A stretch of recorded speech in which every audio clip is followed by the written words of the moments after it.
এক গাধা বাঘের সাথে তর্ক করছে। বাঘ বলছে ঘাসের রং সবুজ আর গাধা বলছে না, ঘাসের রং নীল। তখন গাধা বলল, আরে ভাই, তর্ক না বাড়িয়ে চলো, আমরা দুইজনে বনের রাজা সিংহের কাছে এর সমাধান চাইবো। সে আমাদেরকে বলে দেবে তুমি সঠিক না আমি সঠিক। বাঘ বলল, চলো যাই। তারা দুইজনে বনের রাজা সিংহের সামনে এসে দাঁড়ালো।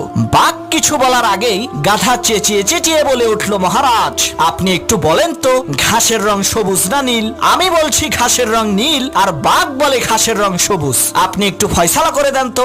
সিংহ বলে, এই ফয়সালা পরে করব, আগে বাঘের ফয়সালা করি। সিংহ বাঘকে উদ্দেশ্য করে বলল, বেটা বেকুব, তুই এই বন থেকে বের হয়ে যা, আগামী 1 মাসের মধ্যে এই বনে প্রবেশ করবি না।